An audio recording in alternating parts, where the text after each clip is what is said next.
সন্তানের হাতে মোবাইল তুলে দেওয়া মানে জাহান্নাম তুলে দেওয়া। সন্তানের হাতে মোবাইল তুলে দেওয়া মানে জাহান্নাম তুলে দেওয়া। এক ইংরেজ বলেছে যে ইন্টারনেটের মাধ্যমে, মোবাইলের মাধ্যমে, ইন্টারনেট এবং মোবাইলের কারণে আমাদের কিশোররা 20 বছরের ভিতরে অশিক্ষিত হয়ে যাবে। কয় বছরের ভিতরে? 20 বছরের ভিতরে অশিক্ষিত হয়ে যাবে। মোবাইল আর ইন্টারনেট আমাদের কিশোরদেরকে, কচি কাঁচা বাচ্চাদেরকে অশিক্ষিত করে ছাড়বে। সেজন্য সন্তানের মা বাবারা যারা এখানে উপস্থিত আছেন, আপনাদের কাছে আমার অনুরোধ থাকবে যতটুকু সম্ভব সন্তানদেরকে মোবাইল থেকে দূরে রাখার চেষ্টা করতেই হবে আপনাদেরকে, যদি তাদের উজ্জ্বল ভবিষ্যৎ কামনা করেন।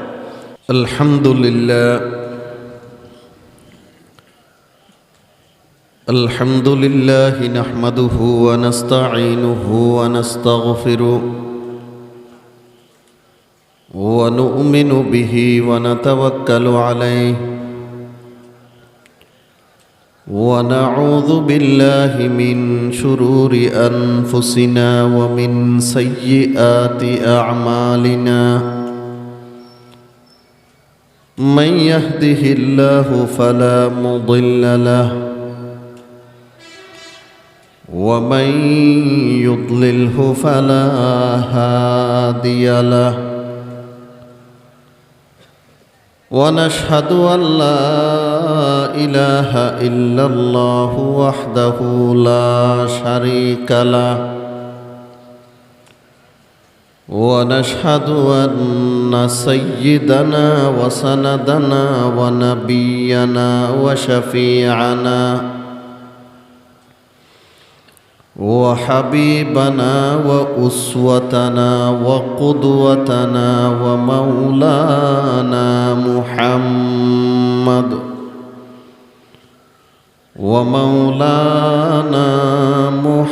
محمدا عبده ورسوله الذي أرسله بالحق بشيرا ونذيرا وداعيا إلى الله بإذنه وسراجا منيرا اللهم صل على محمد وعلى آل محمد كما صليت على إبراهيم وعلى آل إبراهيم إنك حميد مجيد اللهم بارك على محمد وعلى آل محمد كما باركت على إبراهيم وعلى آل إبراهيم إنك حميد مجيد أما بعد فأعوذ بالله من الشيطان الرجيم بسم الله الرحمن الرحيم ما كان محمد أبا أحد من رجالكم ولكن رسول الله وخاتم النبيين صدق الله مولانا العظيم وقال رسول الله صلى الله تعالى عليه وسلم سبعة يظلهم الله في ظله يوم لا ظل إلا ظله إمام عادل وشاب نشا في عبادة الله ورجل قلبه معلق في المساجد ورجلان تحابا في الله اجتمعا عليه وتفرقا عليه ورجل دعته امرأة ذات منصب وجمال فقال إني أخاف الله ورجل تصدق بصدقة فأخفاها حتى لا تعلم شماله ما تنفق يمينه ورجل ذكر الله خاليا ففاضت عيناه أو كما قال النبي عليه الصلاة والسلام শ্রদ্ধেয় সভাপতি, আমাদের সকলের মুরব্বী, সিলেট জামিয়া মাদানিয়া আঙ্গুরা মোহাম্মদপুর মাদ্রাসার সুযোগ্য সুদক্ষ প্রধান পরিচালক ওলিয়ে কামেল মুর্শিদে বরহক উস্তাজুল আসাতিজা হজরতুল আল্লাম জনাব আলহাজ মৌলানা শাইখ জিয়াউদ্দিন সাহেব হুজুর হাফিজাহুল্লাহ তাআলা ওয়া রাআহ। আল্লাহ তাআলা হজরতের হায়াতে বরকত দান করুন। যতদিন আল্লাহ তাআলা হায়াত রেখেছেন নেক হায়াত দান করুন। হজরতের ছায়া আমাদের মাথার উপর আল্লাহ পাক রব্বুল আলামিন দীর্ঘদিন রাখুন। মঞ্চে উপবিষ্ট উলামায়ে কেরাম, উপস্থিত সর্বস্তরের মুসলমান ভাইয়েরা, সর্বপ্রথম মহান রব্বুল আলামিনের দরবারে কৃতজ্ঞতা প্রকাশ করছি, যিনি আমাদেরকে কোটি কোটি মানুষ থেকে বাছাই করে আজকে সিলেটের বিয়ানী বাজার কাকরদিয়া তেরাদল হিলফুল ফুজুল যুব সংঘের উদ্যোগে 12তম বার্ষিক সিরাতুন নবী সাল্লাল্লাহু আলাইহি ওয়াসাল্লাম মহাসম্মেলনে সমবেত হবার তৌফিক দান করেছেন। তাই মাওলার দরবারে, মাবুদে হাকিকির দরবারে মন খুলে প্রাণ ভরে একবার কালিমাতুশ শুকর আদায় করি, আলহামদুলিল্লাহ। আজকে আমার আলোচ্য বিষয় হলো যুব সমাজের চারিত্রিক অধপতনের পিছনে কারণ কি এবং তা থেকে বাঁচবার উপায় কি। ভিন্ন ভাষায় যুব সমাজের নৈতিক অবক্ষয় কারণ ও প্রতিকার।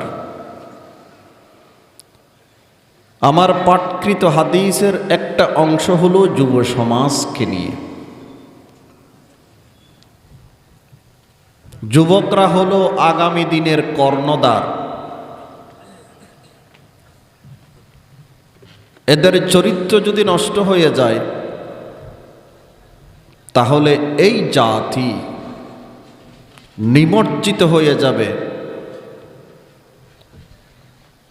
অনেক পাপের ভিতরে, এতে কোনো সন্দেহের অবকাশ নেই। সেজন্য যুব সমাজের চারিত্রিক অধপতনের পিছনে কারণ কি সেটা আমাদের জানা দরকার, এবং তা থেকে বাঁচবার উপায় কি সেটাও আমাদের জানা দরকার। তবে এই আলোচনা শুরু করার পূর্বে ভূমিকা স্বরূপ, যেহেতু আজকের মাহফিলের শিরোনাম হলো সিরাতুন নবী সাল্লাল্লাহু আলাইহি ওয়াসাল্লাম, সেজন্য আমি সংক্ষিপ্তভাবে মুহাম্মদুর রাসূলুল্লাহ সাল্লাল্লাহু আলাইহি ওয়াসাল্লামের পরিচয় এবং কিছু বৈশিষ্ট্যের কথা আপনাদের সামনে তুলে ধরতে চাই। আমাদের নবী মুহাম্মদুর রাসূলুল্লাহ সাল্লাল্লাহু আলাইহি ওয়াসাল্লামের অনেক গুণবাচক নাম আছে, তবে ওনার ব্যক্তি নাম হলো দুটি, একটি হলো মুহাম্মদ, অপরটি হলো আহমদ। মুহাম্মদ আর আহমদ উভয় শব্দ নির্গত হয়েছে হামদুন থেকে। হামদুন মানে প্রশংসা। মহান রব্বুল আলামিনের অনেক গুণবাচক নাম আছে, তার মধ্য থেকে একটি হলো হামিদুন, সেখানেও মূল ধাতু হলো হামদুন। হামদুন মানে প্রশংসা। কাল হাসরের ময়দানে আমাদের নবী জনাবে মুহাম্মদুর রাসূলুল্লাহ সাল্লাল্লাহু আলাইহি ওয়াসাল্লাম যেই জায়গায় দাঁড়িয়ে শাফাআত করবে, সেই জায়গাটার নাম মাকামে মাহমুদ, সেটাও হামদুন থেকে। হামদুন মানে প্রশংসা। হামদুন থেকে মুহাম্মদ, হামদুন থেকে আহমদ, হামদুন থেকে হামিদ, হামদুন থেকে মাকামে মাহমুদ।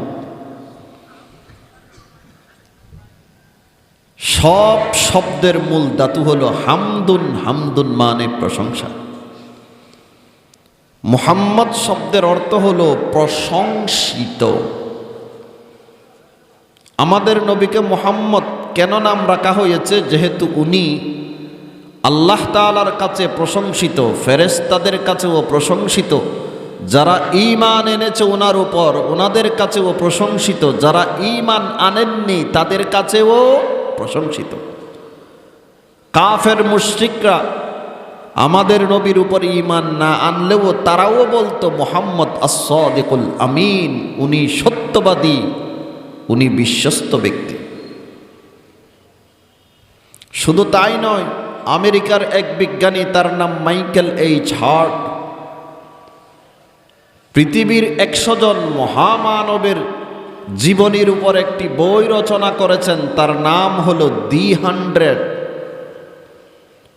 ওই বইয়ের মধ্যে সর্বপ্রথম যার জীবনী স্থান পেয়েছে উনি হলেন আমাদের নবী মুহাম্মদুর রাসূলুল্লাহ সাল্লাল্লাহু আলাইহি ওয়াসাল্লাম।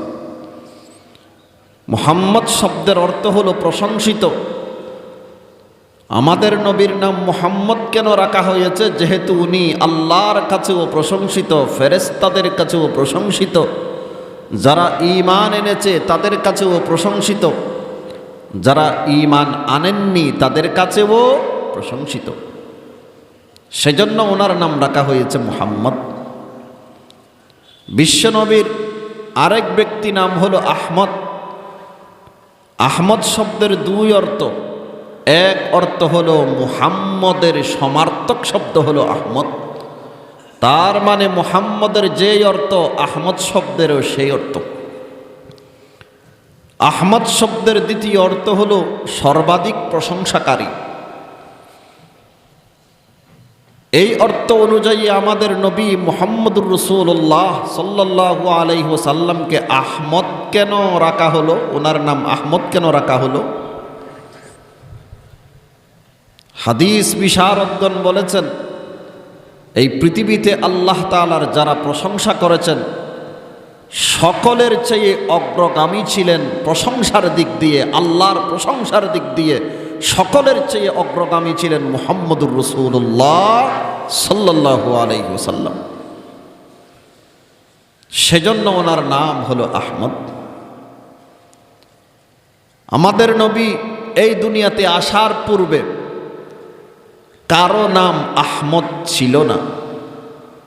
ইতিহাস সাক্ষী, আমাদের নবীর পূর্বে এই পৃথিবীতে কারো নাম আহমদ ছিল না। এমনকি মুহাম্মদ নামও প্রসিদ্ধ ছিল না আমাদের নবী দুনিয়াতে আসার পূর্বে। তবে যখন মানুষ শুনেছে যে মুহাম্মদ নামক একজন ব্যক্তি এই পৃথিবীতে আগমন করবেন, তখন কিছু কিছু মানুষ নিজেদের সন্তানের নাম মুহাম্মদ রাখা আরম্ভ করে দিয়েছে। তাও সংখ্যায় এরা খুব কম, স্বল্প। 5-7 জনের নাম মুহাম্মদ ছিল আমাদের নবী দুনিয়াতে আসার পূর্বে। কিন্তু আমাদের নবী দুনিয়াতে আসার পর পৃথিবীর কোটি কোটি মানুষ নিজেদের সন্তানের নাম মুহাম্মদ এবং আহমদ রাখাকে সৌভাগ্য মনে করতেন। কথা ঠিক কিনা? সেজন্য ইমাম বুখারী রাহমাতুল্লাহি আলাইহি একটি ইতিহাসের বই লিখেছে, তার নাম হলো আত-তারিখুল কবির।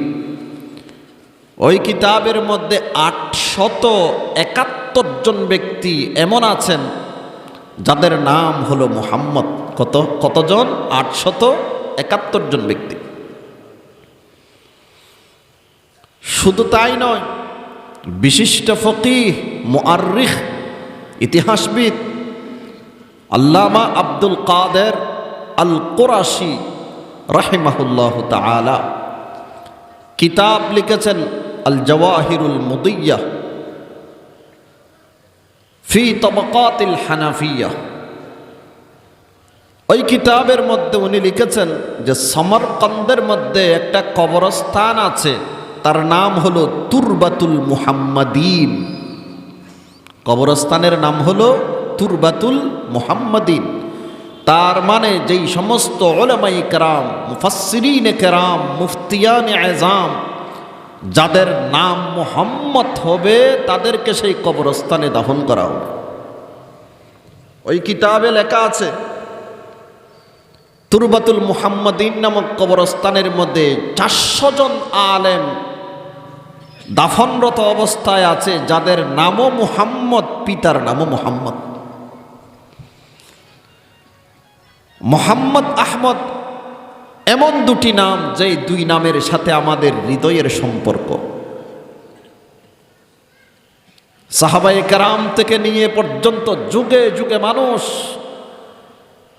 তাবাররুকের জন্য, বরকত হাসিল করার জন্য নিজেদের সন্তানদের নাম, নাতিপতির নাম মুহাম্মদ এবং আহমদ রেখেছেন, রাখতেছেন, কিয়ামত পর্যন্ত রাখবে ইনশাআল্লাহ। আমাদের নবী মুহাম্মদুর রাসূলুল্লাহ সাল্লাল্লাহু আলাইহি ওয়াসাল্লামের বৈশিষ্ট্যর কথা বলে কোনো শেষ করা যাবে না। শুধুমাত্র বুখারী শরীফের একটি হাদিসে আল্লাহর রাসূল নিজেই বলেছেন আমার 6টি বৈশিষ্ট্য আছে। আমি সংক্ষেপে এই বৈশিষ্ট্যগুলোর কথা আপনাদের সামনে তুলে ধরতে চাই।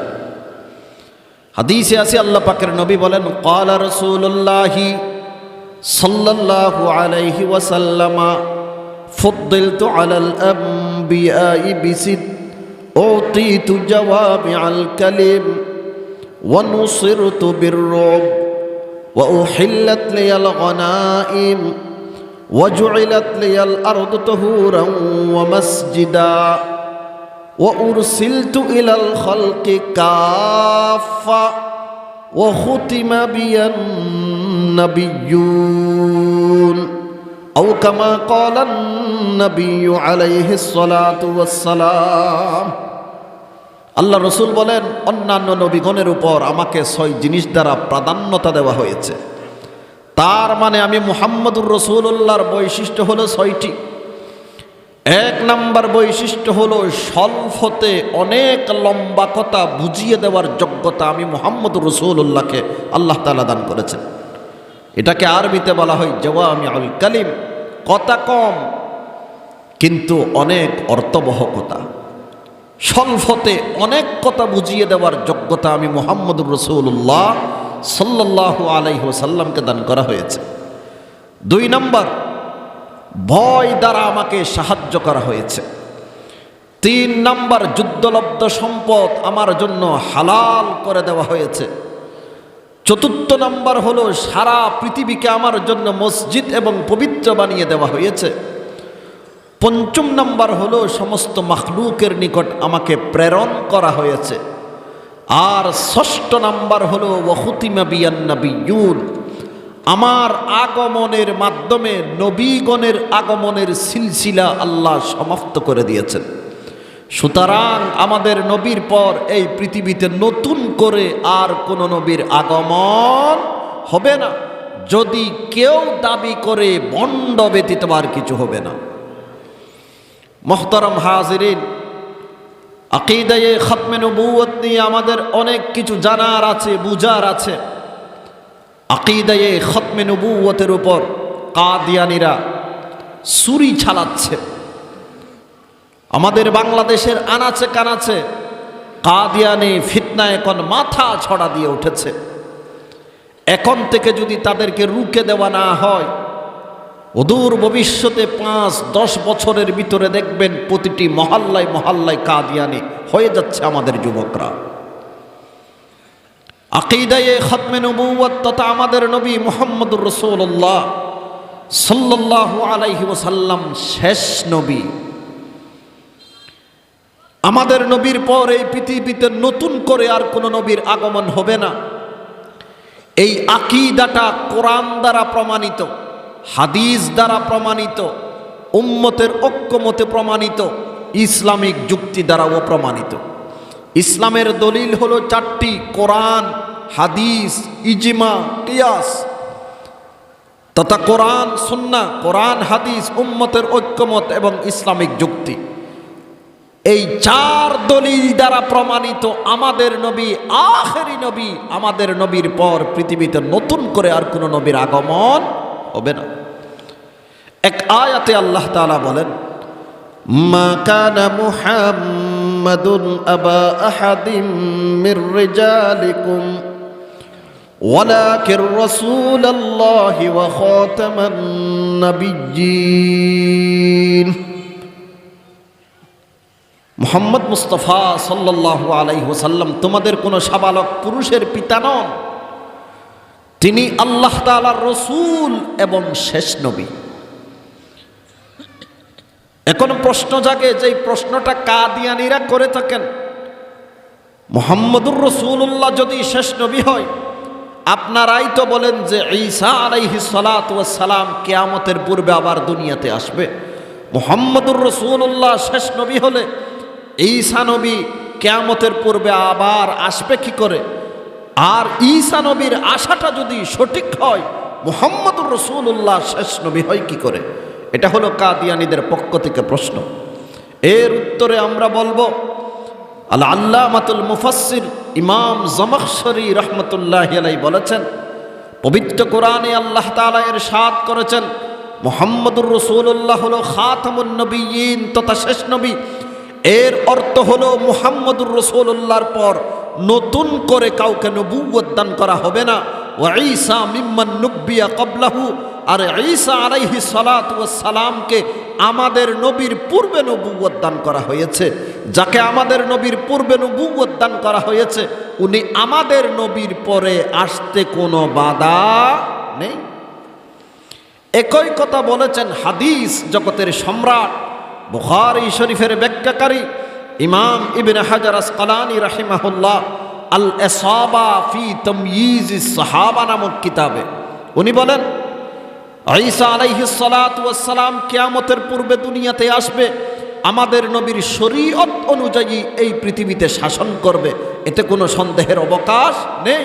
তবে ওনাকে নবুয়ত দান করা হয়েছে আমাদের নবীর পূর্বে, আর যাকে আমাদের নবীর পূর্বে নবুয়ত দান করা হয়েছে, উনি আমাদের নবীর পর আসতে কোনো বাধা নেই। আমাদের নবীর পর নতুন নবী হতে বাধা, নতুন নবী হতে বাধা, আগের নবী পরে আসতে কোনো কি নেই, বাধা নেই। এবার হাদিসের দিকে যায়। এক হাদিসে আছে, জনাবে মুহাম্মদুর রাসূলুল্লাহ সাল্লাল্লাহু আলাইহি ওয়াসাল্লামের ইরশাদ করেছেন যে আমার উদাহরণ এবং আমার পূর্ববর্তী নবীগণের উদাহরণ হলো সেই ব্যক্তির মতো, যেই ব্যক্তি একটি সুন্দর ঘর তৈরি করেছে, খুব জকজকে সুন্দর ঘর তৈরি করেছে, কিন্তু সেই ঘরটার মধ্যে একটা ইটের জায়গা খালি আছে। কতটা ইটের জায়গা খালি আছে? একটা ইটের জায়গা খালি আছে। চতুর্দিক থেকে লোকজন এসে সেই ঘরের আশেপাশে ঘুরে ঘুরে দেখতেছে আর আশ্চর্য হয়ে বলছে, এত সুন্দর ঘর, একটা ইটের জায়গা খালি কেন? আল্লাহ পাকের নবী বলেন, ফাআনা লাবিনা ওয়া আনা খাতামুন নাবিয়্যিন, সেই বিল্ডিং এর কালি জায়গার ইট হলাম আমি মুহাম্মদুর রাসূলুল্লাহ সাল্লাল্লাহু আলাইহি ওয়াসাল্লাম, এবং আমি শেষ নবী। তার মানে নবুয়তের বিল্ডিং এর মধ্যে একটা ইটের জায়গা খালি ছিল, সেই খালি জায়গাটাকে আল্লাহ তাআলা পরিপূর্ণ করে দিয়েছে আমাদের নবী মুহাম্মদুর রাসূলুল্লাহ সাল্লাল্লাহু আলাইহি ওয়াসাল্লামের মাধ্যমে। নবুয়তের বিল্ডিং এখন অসম্পূর্ণ না সম্পূর্ণ? সম্পূর্ণ। তাহলে নতুন কোনো ইট নবুয়তের বিল্ডিং এর মধ্যে ঢুকানোর আর কোনো সুযোগ নেই। আরেক হাদিসে আছে, আল্লাহ পাকের নবী বলেন, ক্বালা রাসূলুল্লাহি সাল্লাল্লাহু আলাইহি ওয়াসাল্লাম, ইন্না দাওয়ান নবুওয়াতি ওয়ার রিসালা ক্বাদ ইনকাতাআত ফালা রাসূলা বা'দি ওয়ালা নাবিয়্যা আও কামা ক্বালা আন-নবিয়্যু আলাইহিস সালাতু ওয়াস সালাম। আল্লাহ রাসূল সাল্লাল্লাহু আলাইহি ওয়াসাল্লাম ইরশাদ করেছেন, রিসালাত এবং নবুয়তের ধারাবাহিকতা সমাপ্ত হয়ে গেছে। আমার পর আর কোনো রসুলও নেই, আমার পর আর কোনো নবীও নেই, আমার পর আর কোনো রসুলও নেই, আমার পর আর কোনো নবীও নেই। আরেক হাদিসে আছে আল্লাহ পাকের নবী বলেন, ক্বালা রাসূলুল্লাহি সাল্লাল্লাহু আলাইহি ওয়াসাল্লাম, সায়াকুনু ফি উম্মতি 30 কাযযাবুন কুল্লুহুম ইয়াজউমু আন্নাহু নবী ওয়া আনা খাতামুন নবিয়্যিন লা নবিয়্য বা'দি আও কামা ক্বালা নবী আলাইহিস সালাতু ওয়াস সালাম। আল্লাহ রাসূল বলেন, অচিরেই আমার উম্মতের মধ্যে 30 জন মৃত্যু দাজ্জাল প্রতারকের আবির্ভাব হবে। এদের প্রত্যেকেই দাবি করবে সে নবী, অথচ আমি শেষ নবী, আমার পরে আর কোনো নবী নেই। কোরআন দ্বারা বোঝা গেল আমাদের নবী শেষ নবী, হাদিস দ্বারাও বোঝা গেল আমাদের নবী শেষ নবী। ইসলামের 3 নম্বর দলিল হলো ইজমা। মিশকাত শরীফের ব্যাখ্যাকারী মোল্লা আলী কারি রহমতুল্লাহি আলাইহি আল ফিকহুল আকবর নামক কিতাবের ব্যাখ্যা লিখেছেন, শরহুল ফিকহিল আকবর 274 নম্বর পৃষ্ঠাতে লিখেছেন, ওয়া দাওয়ান নবুওয়াতি বাদা নবিয়্যিনা সাল্লাল্লাহু আলাইহি ওয়াসাল্লাম কুফরুন বিল ইজমা। আমাদের নবীর পর নতুন করে নবুওয়াতের দাবি করা, এটা উম্মতের ঐক্যমতে কুফরি আকীদা, উম্মতের ঐক্যমতে কুফরি আকীদা। তাহলে ইজমা দ্বারাও প্রমাণিত আমাদের নবী শেষ নবী। 4 নম্বর দলিল হলো আল কিয়াসুশ শরঈ, ইসলামিক যুক্তি। যুক্তিও কথা বলে যে আমাদের নবীর পর নতুন কোন নবীর প্রয়োজন নেই। যুক্তিটা হলো এই, নতুন নবীর প্রয়োজন হয় কখন? যদি পূর্বের নবী সাময়িক নবী হয়, যদি পূর্বের নবী গোত্রীয় নবী হয়, যদি পূর্বের নবীর শরীয়ত অসমাপ্ত হয়। আমি আপনাদের কাছে জিজ্ঞেস করতে চাই, আমাদের নবী কি সাময়িক নবী? আমাদের নবী কি গোত্রীয় নবী? আমাদের নবীর শরীয়ত কি অসমাপ্ত? না। তাহলে যুক্তিও কথা বলে যে আমাদের নবীর পর নতুন করে আর কোনো নবীর প্রয়োজন নেই। ইসলামের 4 দলিল, কোরআন, হাদিস, ইজমা, কিয়াস, 4 দলিল দ্বারা প্রমাণিত আমাদের নবী মুহাম্মদুর রাসূলুল্লাহ সাল্লাল্লাহু আলাইহি ওয়াসাল্লাম আখিরি নবী। আমাদের নবীর পর নতুন করে আর কাউকে নবুয়ত দান করা হবে না। যদি কেউ দাবি করে, ভণ্ড ব্যতীত আর কিছু হতে পারে না। মুহতারাম হাজিরিন, কিন্তু দুঃখজনক হলেও সত্য, যুগে যুগে কিছু কাজ্জাব এবং দাজ্জাল প্রতারকরা মিথ্যা নবুয়তের দাবি করে এসেছেন। মুসাইলামা কাজ্জাব, আসওয়াদ আনাসি থেকে নিয়ে মির্জা গোলাম আহমদ কাদিয়ানি পর্যন্ত এই পৃথিবীতে অনেক মানুষ মিথ্যা নবুয়তের দাবি করেছেন। মির্জা গোলাম আহমদ কাদিয়ানির সংক্ষিপ্ত পরিচয় আমি আপনাদের সামনে তুলে ধরতে চাই। মির্জা গোলাম আহমদ কাদিয়ানি, উনি হচ্ছেন ভারতের পাঞ্জাব প্রদেশের গুরুদাসপুর জেলার অন্তর্গত কাদিয়ান নামক স্থানে জন্মগ্রহণ করেছেন। যেহেতু কাদিয়ান নামক স্থানে জন্মগ্রহণ করেছেন, সেজন্য তাকে বলা হয় কাদিয়ানি। তার অনুসারীদেরকে বলা হয় কাদিয়ানি সম্প্রদায়। কিন্তু তারা নিজেদেরকে কাদিয়ানি বলতে ভালোবাসে না, তারা নিজেদেরকে আহমদিয়া মুসলিম জামাত বলতে ভালোবাসে। মির্জা গোলাম আহমদ কাদিয়ানির জন্ম কত সালে? সে নিজেই বলেছে, আমার জন্ম হয়েছে 1839 কিংবা 40 সালে। কত সালে জন্মগ্রহণ করেছেন? 1839 কিংবা 40 সালে। সে মৃত্যুবরণ করেছে 1908 সালে। নবুয়তের দাবি করেছে 1901 সালে। জন্মগ্রহণ করেছেন কত সালে? 1839 কিংবা 40 সালে। মৃত্যুবরণ করেছেন 1908 সালে। নবুয়তের দাবি করেছেন 1901 সালে। মির্জা গোলাম আহমদ কাদিয়ানি নিজের জীবনে অনেক কিছু দাবি করেছে, 1-2টা না। কেউ বলেছে 50-এর ঊর্ধ্বে দাবি করেছে, কেউ বলেছে 70-এর ঊর্ধ্বে দাবি করেছে। সে একবার দাবি করেছে আমি মুজাদ্দিদ, আমি সংস্কারক। আবার দাবি করেছে আমি ইমাম মাহদি, আমি ইমাম মাহদি। আবার দাবি করেছে আমি ঈসা। আবার দাবি করেছে আমি আল্লাহ। আসতে বলেন। আবার দাবি করেছে আমি স্বপ্নে দেখেছি যে আল্লাহ আমাকে সম্বোধন করেছে ইয়া ওয়ালাদি বলে, হে আমার প্রিয় সন্তান। তাকে নাকি আল্লাহ বলেছে হে আমার সন্তান। আবার দাবি করেছে আমি হিন্দুদের শ্রীকৃষ্ণ, আমি হিন্দুদের শ্রীকৃষ্ণ। এইভাবে উনি 50-এর ঊর্ধ্বে দাবি করেছে। সর্বশেষ 1901 সালে সে দাবি করেছে আমি আখিরি নবী। মজমুআয়ে ইশতিহারাত কিতাবের নাম, 3 নম্বর খণ্ড 597 নম্বর পৃষ্ঠাতে সুস্পষ্ট ভাষায় বলেছে मैं खुदा के हुक्म के मुवाफिक नबी हो, আমি আল্লাহর হুকুম অনুযায়ী নবী, আমি আল্লাহর হুকুম অনুযায়ী নবী। মির্জা গোলাম আহমদ কাদিয়ানি সে উর্দু, ফার্সি, আরবি একাধিক ভাষায় অনেক বই পুস্তক রচনা করেছেন। বর্তমানে কাদিয়ানিরা তার 85টি বইকে একত্রিত করে 23 ভলিউমে ছেপেছে। তার নাম হলো রুহানি খাজায়েন। কিতাবের নাম রুহানি খাজায়েন, 23 খণ্ড।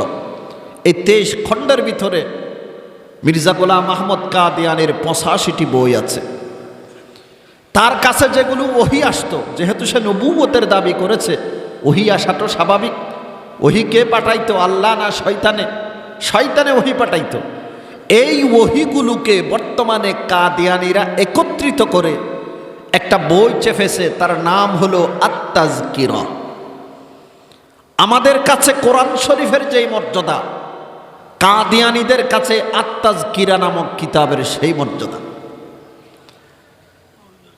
মির্জা গোলাম আহমদ কাদিয়ানির ঘোষণাপত্র যেগুলো আছে, বর্তমানে কাদিয়ানীরা সেগুলোকে একত্রিত করে একটা বই চেপেছে 3 খণ্ডে। সেটার নাম হলো মজমুআয়ে ইশতিহারাত। বিভিন্ন জায়গায় সে বক্তব্য দিয়েছে, কনফারেন্স করেছে, ওয়াজ করেছে। বর্তমানে কাদিয়ানীরা সেগুলোকে একত্রিত করে 10 খণ্ডে একটা বই চেপেছে, তার নাম হলো মুলফুজাত। ওনার যে চিঠিপত্রগুলো আছে, সেই চিঠিপত্রগুলোকে একত্রিত করে বর্তমানে কাদিয়ানীরা 2 খণ্ডে একটা বই চেপেছে, তার নাম হলো মাকতুবাত। এগুলো হলো কাদিয়ানীদের বই।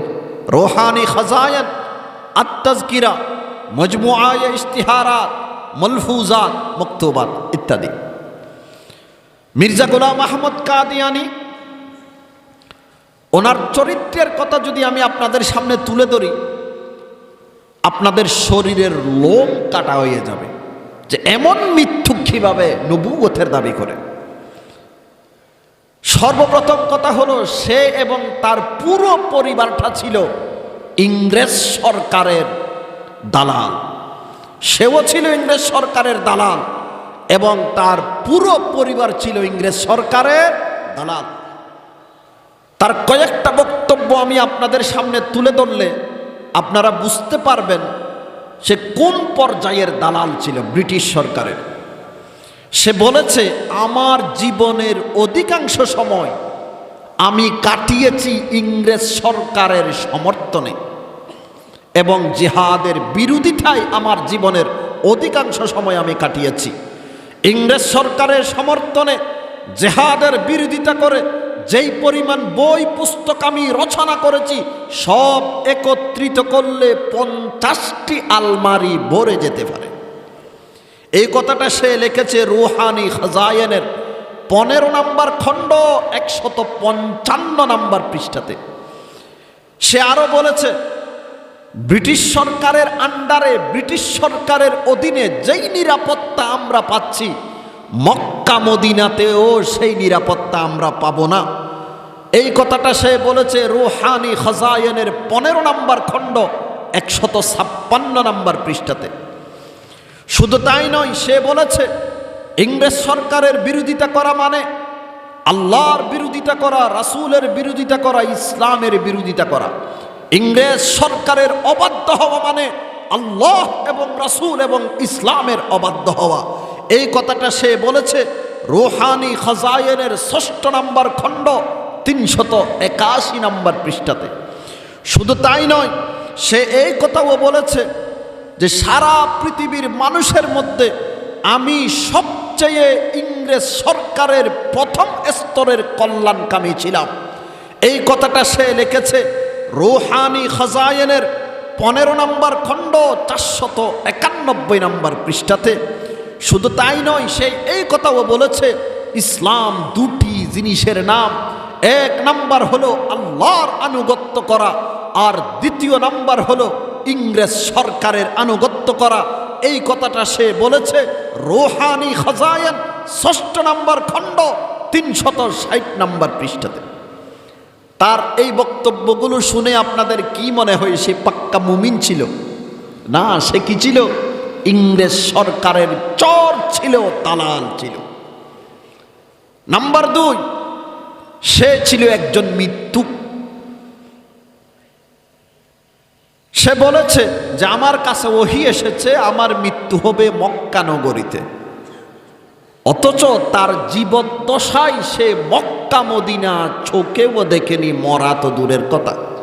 তার জীবদ্দশায় সে মক্কা মদিনা চোখেও দেখেনি, তার মৃত্যু হয়েছে লাহোরে। নাম্বার 2, সে বলেছে যে আমার বয়স হবে 74 থেকে 86 বছরের ভিতরে, 74 থেকে 86 বছরের ভিতরে, অথচ তার ভাষ্য অনুযায়ী তার বয়স হয় 69 কিংবা 70, 69 কিংবা 70। কারণ সে বলেছে আমার জন্ম হয়েছে 1839 কিংবা 40 সালে, আবার সে মৃত্যুবরণ করেছে 1908 সালে। আপনারা হিসাব লাগিয়ে দেখুন, তার বয়স হয় 69 কিংবা 70 বছর, অথচ সে বলেছে আমার কাছে ওহী এসেছে যে আমার বয়স 74 থেকে 86 বছরের ভিতরে হবে। শুধু তাই নয়, তৎকালীন যুগে একজন বড় আলেম ছিলেন, তার জামানায় একজন বড় আলেম ছিলেন, তার নাম হলো মৌলানা সানাউল্লাহ আমৃতসরি রহমতুল্লাহি আলাই। মৌলানা সানাউল্লাহ আমৃতসরি রহমতুল্লাহি আলাই মির্জা গোলাম আহমদ কাদিয়ানীকে কথায় কথায় কাজ্জাব, মৃত্যু, প্রতারক, দুকাবাজ এই শব্দগুলো কথায় কথায় বলতো। একদিন সে রাগ করে বলতেছে, আমি যদি মিথ্যুক হয়ে থাকি, আমি যদি মিথ্যাবাদী হয়ে থাকি, তাহলে তোর জীবদ্দশায় আমার মৃত্যু হোক, আর আমি যদি সত্যবাদী হয়ে থাকি আমার জীবদ্দশায় আল্লাহ পাক রব্বুল আলামিন তোকে দুরারোগ্য ব্যাধিতে আক্রান্ত করুক। এই কথাটা বলেছে কে? মির্জা গোলাম আহমদ কাদিয়ানী। কাকে বলেছে? মৌলানা সানাউল্লাহ আমৃতসরি রহমতুল্লাহি আলাইহি। আমি যদি মৃত্যুক হয়ে থাকি তোর জীবদ্দশায় আমার কি হোক? মৃত্যু হোক। এই কথা বলার 1 বছর 1 মাস 11 দিন পর, 1 বছর 1 মাস 11 দিন পর মির্জা গোলাম আহমদ কাদিয়ানী মৃত্যুবরণ করেছে। এরপর আরো 40 বছর জীবিত ছিল মৌলানা সানাউল্লাহ আমৃতসরি রহমতুল্লাহ আলাইহি। তাহলে মির্জা গোলাম আহমদ কাদিয়ানী কি বলেছিল? আমি যদি মৃত্যুক হয়ে থাকি তাহলে তোর জীবদ্দশায় আমার কি হোক? মৃত্যু হোক। ঠিকই কাজী সানাউল্লাহ আমৃতসরি রহমতুল্লাহি আলাইহির জীবদ্দশায় কার মৃত্যু হয়েছে? মির্জা গোলাম আহমদ কাদিয়ানীর মৃত্যু হয়েছে। সে আগে মরেও প্রমাণ করলো সে একজন মিথ্যাবাদী, সে একজন মিথ্যাবাদী। মিথ্যাবাদীকে আল্লাহ নবী বানাতে পারেন না, কোনো মিথ্যাবাদী নবী হতে পারেন না।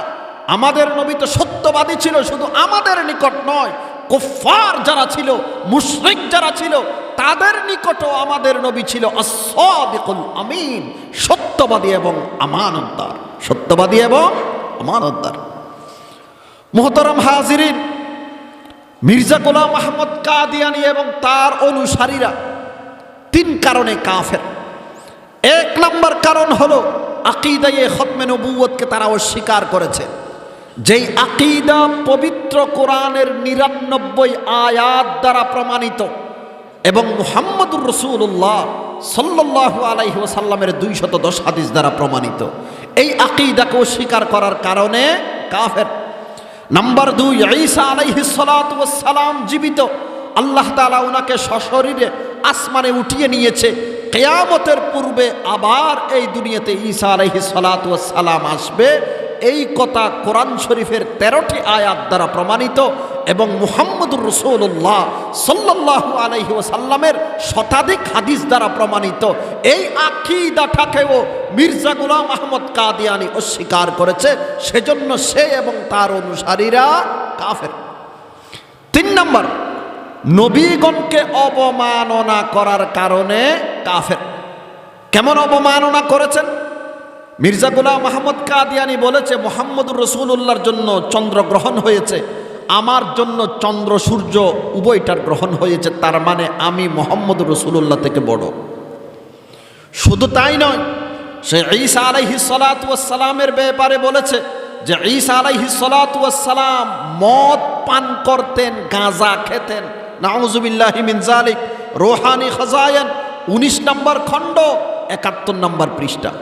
সে আরো বলেছে ঈসা আলাইহিস সালাতু ওয়াস সালাম গালিগালাজ করতেন এবং ঈসা আলাইহিস সালাতু ওয়াস সালাম মিথ্যা কথা বলতেন। রূহানি খাজায়ান 11 নম্বর খণ্ড 289 নম্বর পৃষ্ঠা। সে আরো বলেছে যে ঈসা আলাইহিস সালাতু ওয়াস সালামের খানদান পুত পবিত্র ছিল, তবে তার 3 দাদি নানি বেবিচারিণী ছিল, তাদের প্রোডাকশন হয়েছে হযরত ঈসা আলাইহিস সালাতু ওয়াস সালাম। আসতে বলেন নাউজুবিল্লাহ। রূহানি খাজায়ান 11 নম্বর খণ্ড 291 নম্বর পৃষ্ঠা। কাজী ইয়াজ রাহিমাহুল্লাহ আশ-শিফা নামক কিতাবে লিখেছে, যারা নবীগণকে অবমাননা করে তারা কাফের হওয়াতে কোনো সন্দেহ নেই। এই 3 কারণে মির্জা গোলাম আহমদ কাদিয়ানী এবং তার অনুসারীরা কাফের। পৃথিবীর বিভিন্ন রাষ্ট্র সৌদি আরব, মিশর, কুয়েত, কাতার, বাহরাইন তাদেরকে সরকারিভাবে অমুসলিম ঘোষণা করেছে। আমরা চাই আমাদের বাংলাদেশের জমিনেও তাদেরকে সরকারিভাবে মুসলিম ঘোষণা করা হোক। আজকে তাদেরকে সরকারিভাবে মুসলিম ঘোষণা না করার কারণে আমাদের সমাজের সাধারণ মুসলমানেরা বিভিন্ন সমস্যার সম্মুখীন হচ্ছে। 1 নম্বর সমস্যা হলো সাধারণ মুসলমানেরা তাদেরকে মুসলমান মনে করে তাদের দাওয়াত কবুল করে কাদিয়ানি হয়ে যাচ্ছে। 2 নম্বর সমস্যা হলো সাধারণ মুসলমানেরা তাদেরকে মুসলমান মনে করে তাদের বই পুস্তকগুলো স্টাডি করে বিভ্রান্ত হচ্ছে। 3 নম্বর সমস্যা হলো তারা কাফের, আমরা মুসলমান। মুসলমান আর কাফেরের সাথে বিবাহ হতে পারে না। সাধারণ মুসলমানেরা তাদেরকে মুসলমান মনে করে তাদের সাথে বৈবাহিক বন্ধনে আবদ্ধ হয়ে আজকে আমাদের মা বোনেরা দিনের পর দিন, রাতের পর রাত জিনা বেবিচার করে যাচ্ছে। সেজন্য সরকার মহোদয়ের কাছে আমাদের অনুরোধ থাকবে, পৃথিবীর বিভিন্ন রাষ্ট্র যেভাবে তাদেরকে সরকারিভাবে মুসলিম ঘোষণা করেছে, আমাদের দেশেও তাদেরকে সরকারিভাবে মুসলিম ঘোষণা করা হোক এবং তৌহিদি জনতার এই ভাষাকে আমাদের সরকার মহোদয়কে বুঝার তৌফিক নসিব করুন। এটা আমাদের ঈমানি দাবি, এটা আমাদের ঈমানি দাবি। আল্লাহ সবাইকে বুঝার এবং আমল করার তৌফিক নসিব করুন। মুহতারাম হাজিরিন, মূল আলোচনায় ফিরে আসি। বলতে চেয়েছিলাম আমাদের নবীর একাধিক বৈশিষ্ট্য আছে। 6টি বৈশিষ্ট্যের কথা বুখারী শরীফের আমার পাঠকৃত হাদিসের মধ্যে মুহাম্মদুর রাসূলুল্লাহ সাল্লাল্লাহু আলাইহি ওয়াসাল্লাম বর্ণনা করেছেন। এর মধ্যে 6ঠ নম্বর বৈশিষ্ট্য হলো ওয়া খুতিমা বিয়ান নাবিয়্যুন, আমার আগমনের মাধ্যমে নবীগণের আগমনের সিলসিলা সমাপ্ত করে দেওয়া হয়েছে। এটা আমার নবীর বৈশিষ্ট্য, এটা আমার নবীর বৈশিষ্ট্য। যে হাদিস আমি আপনাদের সামনে আলোচনার শুরুতে পাঠ করেছিলাম সেটি হলো বুখারী শরীফের হাদিস। জনাবে মুহাম্মদুর রাসূলুল্লাহ সাল্লাল্লাহু আলাইহি ওয়াসাল্লামের ইরশাদ করেছেন, ক্বালা রাসূলুল্লাহি সাল্লাল্লাহু আলাইহি ওয়াসাল্লামা সাবআতুন ইউযিল্লুহুমুল্লাহু ফি যিল্লিহি ইয়াওমা লা যিল্লা ইল্লা যিল্লু, ইমামুন আদিলুন ওয়া শাবুন নাশাআ ফি ইবাদাতিল্লাহ। আল্লাহ রাসূল সাল্লাল্লাহু আলাইহি ওয়াসাল্লামের ইরশাদ করেছেন, কাল হাসরের ময়দানে 7 শ্রেণীর মানুষকে আল্লাহ তাআলা আপন আরশের নিচে ছায়া দান করবে, যেদিন আরশের ছায়া ব্যতীত আর কোনো ছায়া থাকবে না। বৈজ্ঞানিকদের হিসাব মতে বর্তমানে সূর্য আমাদের থেকে 9,30,00,000 মাইল দূরে অবস্থিত। কেউ কেউ ভিন্ন মত অবলম্বন করেছেন। আপাতত আমরা ধরে নিই সূর্য আমাদের থেকে 9,30,00,000 মাইল দূরে অবস্থিত। এরপরেও সূর্যের তাপে আমরা অতিষ্ঠ হয়ে যাই, কথা ঠিক কিনা? কাল হাসরের ময়দানে এই সূর্য আমাদের মাথার কাছে চলে আসবে, সেদিন পরিস্থিতি কেমন হবে তা কল্পনাও করা যায় না। দুনিয়ার সব মানুষ চেষ্টা করবে একটু ছায়ার নিচে আশ্রয় নেওয়ার জন্য। সেদিন আল্লাহ পাকের আপন সিংহাসনের ছায়া ব্যতীত আর কোনো ছায়া থাকবে না। সেই ছায়ার নিচে আল্লাহ পাক রব্বুল আলামিন 7 শ্রেণীর মানুষকে ছায়া দান করবে। সেদিন আরশের ছায়া ব্যতীত আর কোনো ছায়া থাকবে না। 1 নাম্বার হলো ইমামুন আদিলুন, ন্যায় পরায়ণ শাসক। কেমন শাসক? ন্যায় পরায়ণ শাসক।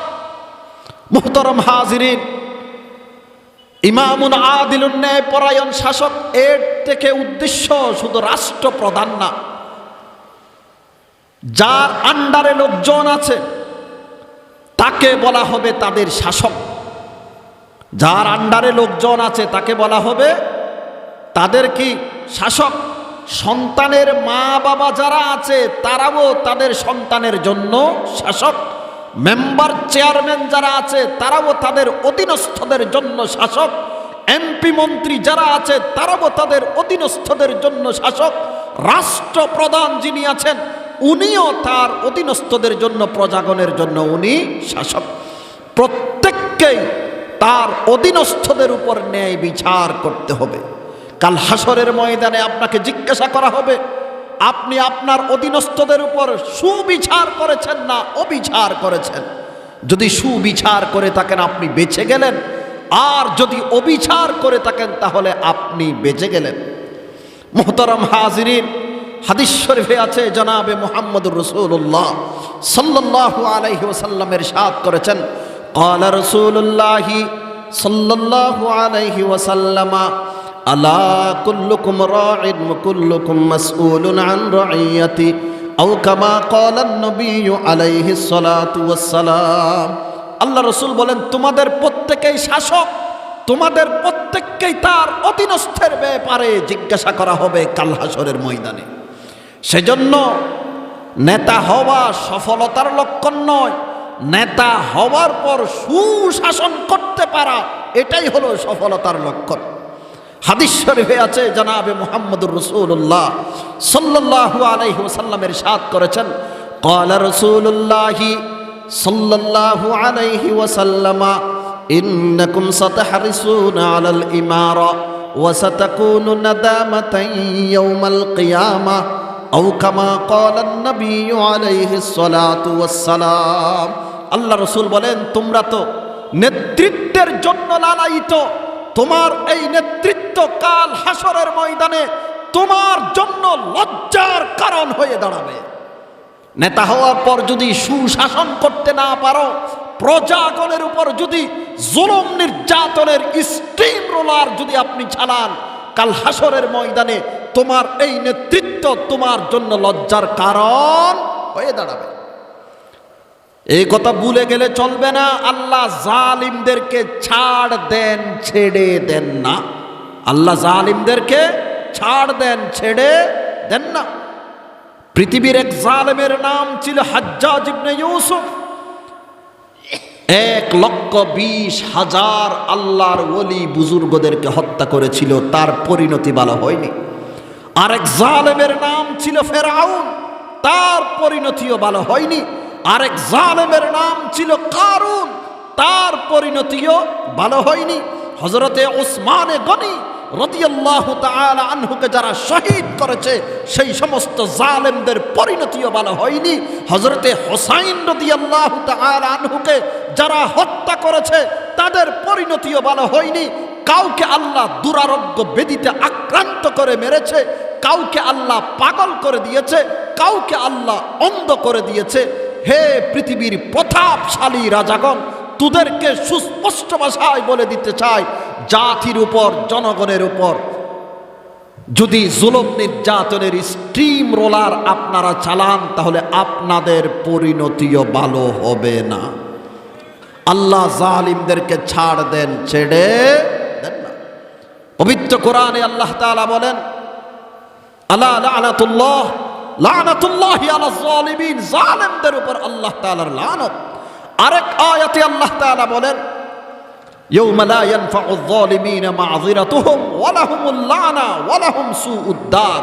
কাল হাসরের ময়দানে জালিমদের কোনো উজর আপত্তি কাজে আসবে না। তাদের জন্য রয়েছে আল্লাহ তাআলার অভিসম্পাত, তাদের জন্য রয়েছে লানত, তাদের জন্য রয়েছে মন্দ নিবাস।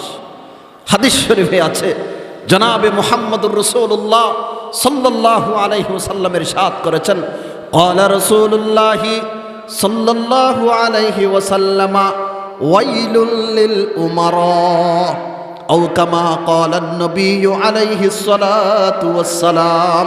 আল্লাহ রাসূল বলেন, জালিম শাসক যারা আছে তাদের জন্য ধ্বংস অনিবার্য, তাদের জন্য ধ্বংস অনিবার্য।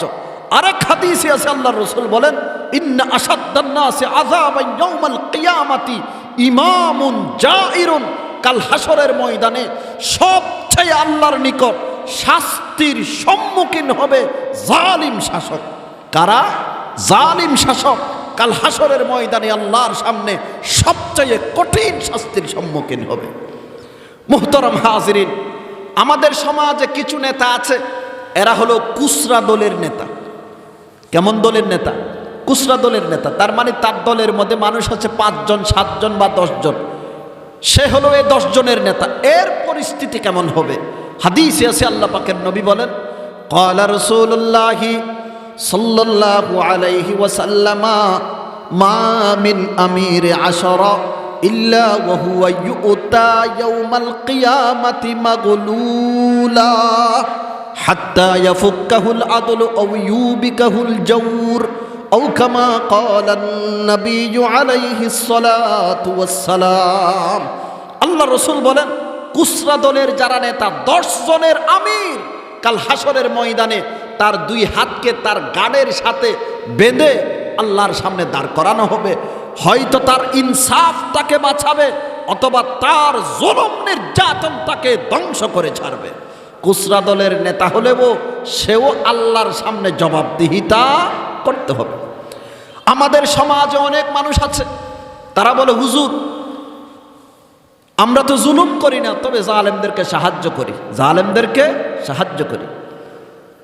হাদিসে আছে, আল্লাহ পাকের নবী বলেন, সায়াকুনু বাদি উমারা, আমি দুনিয়া থেকে চলে যাওয়ার পর এই পৃথিবীতে কিছু জালিম শাসক আসবে। কার কথা? মুহাম্মদুর রাসূলুল্লাহ সাল্লাল্লাহু আলাইহি ওয়াসাল্লামের কথা।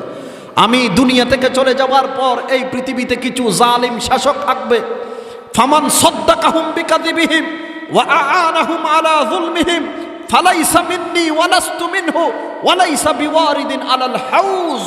আল্লাহর রাসূল বলেন, সে যদি তার উম্মত যারা আছে, যে জালেম শাসকরা আসবে, তাদের মিথ্যাকে যদি কোনো বান্দা সত্যায়ন করে, তাদের জুলুমের উপর কোনো বান্দা যদি সাহায্য করে, আল্লাহ রাসূল বলেন, সে আমার উম্মত নয়, আমি তার নবী নয়।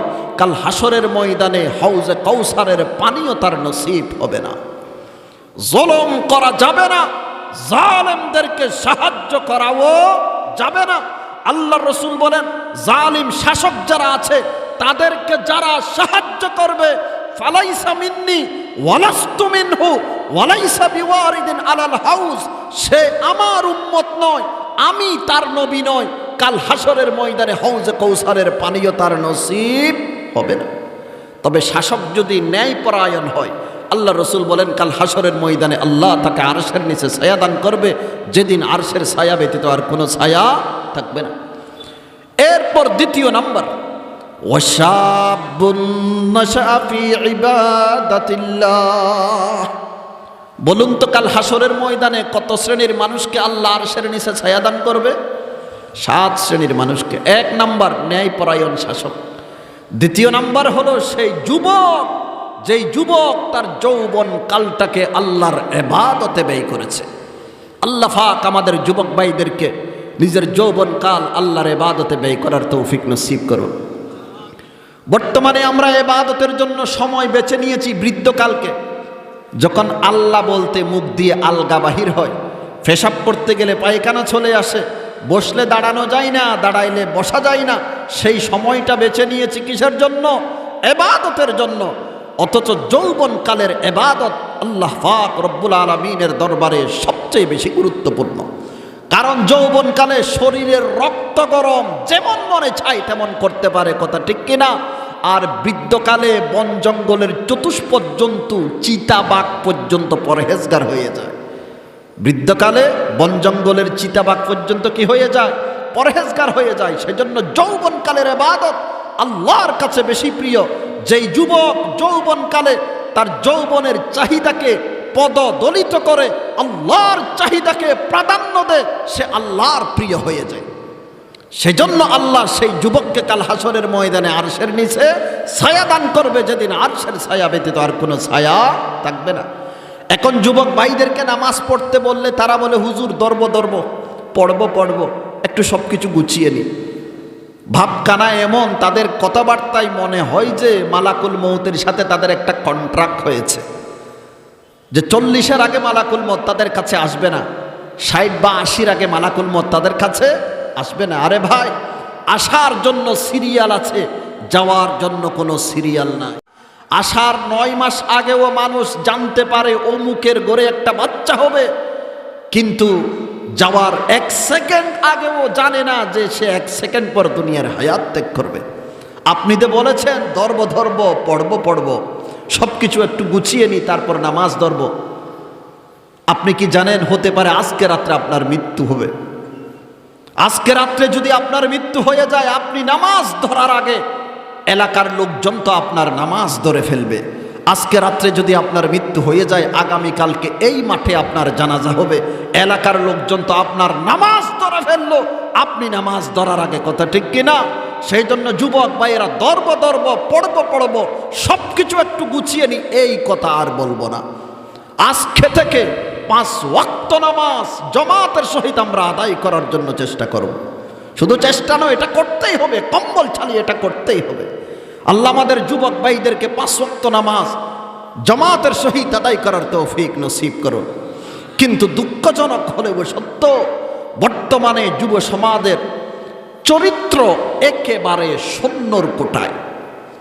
এর পিছনে একাধিক কারণ আছে, হাতে গোনা কয়েকটি কারণ আমি আপনাদের সামনে তুলে ধরতে চাই। যুব সমাজের নৈতিক অবক্ষয়ের পিছনে একাধিক কারণ, ভিন্ন ভাষায় যুব সমাজের চারিত্রিক অধপতনের পিছনে একাধিক কারণ। 1 নম্বর কারণ হলো সুশিক্ষার অভাব। কিসের অভাব? সুশিক্ষার অভাব। বর্তমানে প্রতিষ্ঠানগুলোতে আপনারা দেখবেন শিক্ষা জাতির মেরুদণ্ড, এই কথাটা লেখা আছে। আসলে কি শিক্ষা জাতির মেরুদণ্ড না সুশিক্ষা জাতির মেরুদণ্ড? সুশিক্ষা জাতির মেরুদণ্ড। যেই শিক্ষা অর্জন করে উচ্চ পদে পদস্থ হয়ে কলমের নিব দিয়ে কোটি টাকা আত্মসাৎ করে, সেই শিক্ষা কোনোদিন জাতির মেরুদণ্ড হতে পারে না। আমাদের সমাজে কি এমন মানুষ নাই যারা কলমের নিব দিয়ে কোটি টাকা আত্মসাৎ করে? মুহতারাম হাজিরিন, চোর 2 ধরনের আছে।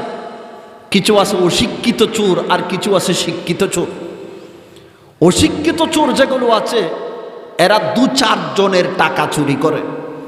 শিক্ষিত চোর যেগুলো আছে, এরা পুরো জাতির টাকা চুরি করে, আর দেশে রাখতে না পারলে বিদেশে পাচার করে, কথা ঠিক কিনা? সেজন্য বলেছি, শুধু শিক্ষা জাতির মেরুদণ্ড নয়, সুশিক্ষা জাতির মেরুদণ্ড। যেই শিক্ষা আপনাকে সততা শিখায়, যেই শিক্ষা আপনাকে নৈতিকতা শিখায়, যেই শিক্ষা আপনাকে চরিত্র শিখায়, যেই শিক্ষা আপনাকে জান্নাতের পথ দেখায়, সেই শিক্ষাটাই হলো জাতির মেরুদণ্ড। মুহতারাম হাজিরিন, বর্তমানে শিক্ষা সিলেবাস তো আইসিইউতে আছে। কোথায় আছে? এইচডিইউতে না, কোথায় আছে? আইসিইউতে আছে। শিক্ষা সিলেবাসের মধ্যে আছে শরীফার গল্প, শরীফ থেকে শরীফা, শুনেছেন আপনারা? এই গল্প দ্বারা ট্রান্সজেন্ডার মতবাদের দিকে তারা ইঙ্গিত করেছে। ট্রান্সজেন্ডার মতবাদের কথাটাকে আপনারা শুনেছেন? এই শব্দটা হলো ইংরেজি শব্দ, জানা দরকার। আমাদের সমাজে বর্তমানে ট্রান্সজেন্ডার মতবাদটাকে বাস্তবায়ন করার জন্য নাস্তিক মুরতাদেরা উঠে পড়ে লেগেছে। ট্রান্সজেন্ডার ইংরেজি শব্দ, ট্রান্স মানে পরিবর্তন, জেন্ডার শব্দের অর্থ হলো লিঙ্গ, ট্রান্সজেন্ডার শব্দের অর্থ হলো লিঙ্গ পরিবর্তন মতবাদ। কি মতবাদ? লিঙ্গ পরিবর্তন মতবাদ। অনেকের এখনো বুঝে আসেনি, আরেকটু বিশ্লেষণ করতে হবে। আল্লাহ পাক রব্বুল আলামিন নারী পুরুষকে ভিন্ন ভিন্ন গঠন দিয়ে সৃষ্টি করেছে, কথাটা ঠিক কিনা? আমাদের গঠন আর নারীদের গঠন কি এক? না। এদের লিঙ্গ আর আমাদের লিঙ্গ কি এক? না। ভিন্ন ভিন্ন গঠন দিয়ে আল্লাহ পাক রব্বুল আলামিন নারী পুরুষকে সৃষ্টি করেছে। কিন্তু ট্রান্সজেন্ডার মতবাদে যারা বিশ্বাসী তারা বলেন যে নারী পুরুষের ভিন্নতা এটা লিঙ্গের কারণে নয়, বরং সেটা হলো মনের ব্যাপার। এটা কিসের ব্যাপার? মনের ব্যাপার। তার মানে একজন পুরুষ যদি মনে করে সে নারী, তাহলে সে নারী হয়ে গেছে।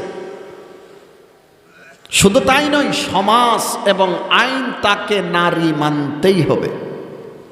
একজন নারী যদি মনে করে সে পুরুষ, বাস সে পুরুষ হয়ে গেছে, সমাজ এবং আইন তাকে পুরুষ মনে করতে হবে।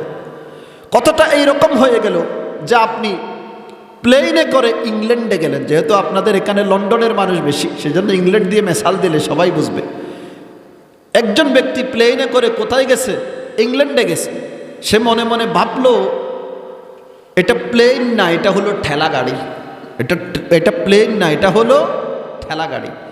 একজন ব্যক্তি যদি প্লেনকে ঠেলা গাড়ি মনে করে, সেটা কি ঠেলা গাড়ি হয়ে যাবে? সমাজ কি সেটাকে ঠেলা গাড়ি মেনে নিবে? আইন কি সেটাকে ঠেলা গাড়ি মেনে নিবে? হ্যাঁ, একটা দল মেনে নিতে পারে, সেটা হলো পাগল শ্রেণীর মানুষ যারা আছে তারা। সুস্থ মস্তিষ্কের অধিকারী কোনোদিন এই মতবাদ মেনে নিতে পারে না। প্লেনকে তারা ঠেলা গাড়ি মনে করতে পারে না। ঠিক তেমনি ভাবে ট্রান্সজেন্ডার মতবাদ যেটা আছে, সুস্থ মস্তিষ্কের অধিকারী ব্যক্তি যারা আছে তারা কোনোদিন এই মতবাদকে গ্রহণ করতে পারে না।